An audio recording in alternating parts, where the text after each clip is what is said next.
In Minneapolis, where George Floyd was killed by police last week, city council members are expected to vote Friday on a series of immediate changes to the city's police force.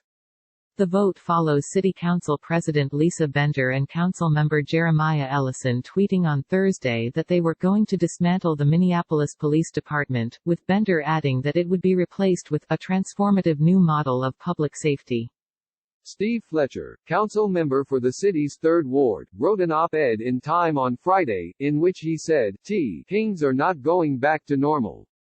While the changes to be voted on are not expected to include any financial reductions to the department, the stipulation will outlaw Minneapolis officers from performing chokeholds and bystanding officers will be required to intervene when illegal force is used.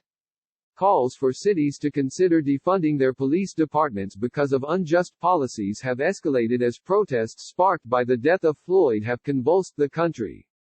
Floyd was killed last Monday when former city police officer Derek Chauvin knelt on Floyd's neck for more than 8 minutes, continuing to do so until Floyd was unconscious. Bystander video shows Floyd saying he couldn't breathe multiple times as Chauvin continued to hold him to the street. Chauvin and the other 3 officers at the scene were quickly fired by the department. Initially, Chauvin was arrested and charged on Friday with third-degree murder and manslaughter, but Attorney General Keith Ellison, D., on Wednesday increased the murder charge to second-degree murder. Ellison also arrested and charged the other officers with aiding and abetting second-degree murder. The calls also come as many cities are facing budget cuts because of the economic tailspin that the coronavirus pandemic has caused. With budget cuts all but guaranteed, many local governments have begun to look at cutting police funding.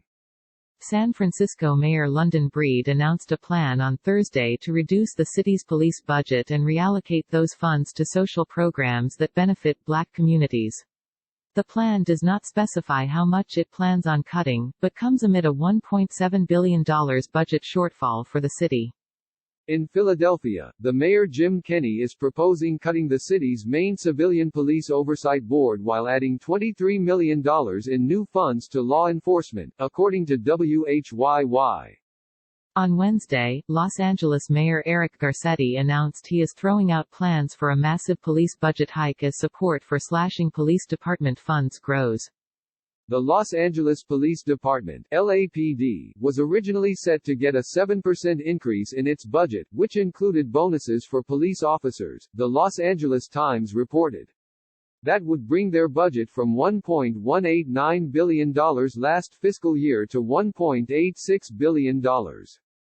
The LAPD makes up 17.6% of the city's overall $10.5 billion budget, the Times noted.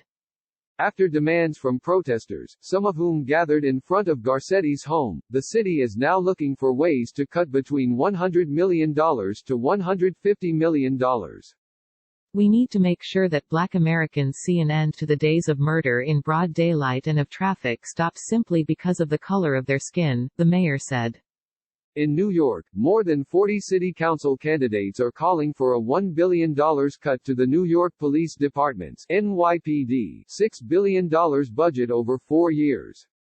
They're asking for those funds to go to social services. New York City Comptroller Scott Stringer, who is running to replace Mayor Bill de Blasio in 2021, put out a roadmap to reduce NYPD spending by $1 billion.